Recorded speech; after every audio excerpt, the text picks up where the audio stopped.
मुझे धोखा मत दो, खुद धोखा खा जाओगे। क्राइस्ट। मैं क्राइस्ट एक बार गांव से गुजर रहा था। वहां बगल के एक ही खेत में मैंने एक किसान को बैल हाँकते हुए देखा।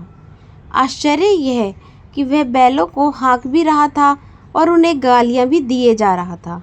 मुझे उसका इस तरह बेजुबान पशुओं को गाली देना अच्छा नहीं लगा, इसलिए पास जाकर मैंने उसे प्रेम से उसकी गलती समझाई।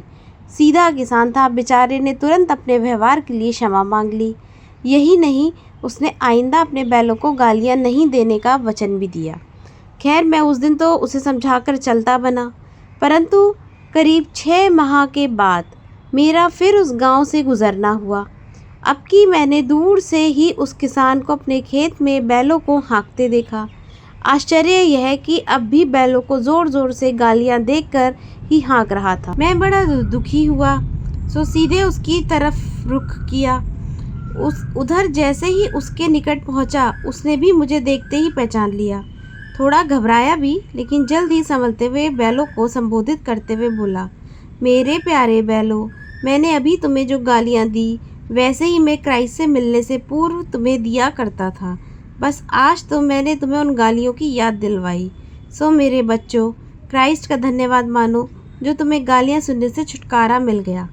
निश्चित ही वह यह सब मुझे सुनाने हेतु ही कह रहा था। मैंने उससे इतना ही कहा, यह सब नाटक कर, तुम ना तो मुझे धोखा दे रहे हो और ना इन बैलों को। अंतिम धोखा तुम अपने आप को ही दे रहे हो। और आज वही बात मैं तुमसे भी कह देता हूँ।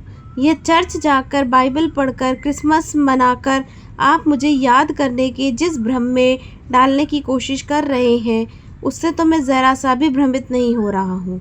परंतु इन सब चक्करों में आप लोग मेरे बाबत ज़रूर भ्रमित हो चुके हैं।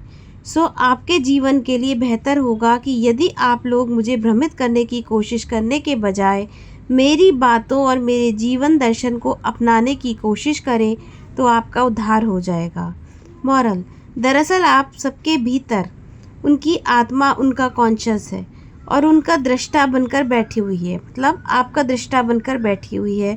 झूठ बोलते वक्त या असत्य में जीते वक्त शायद आप दूसरों को भ्रमित कर लेते हो, दूसरे को धोखा दे सकते हैं, परंतु आप खुद को झूठ या असत्य का पता चल ही जाता है, खुद को धोखा नहीं दे सकते।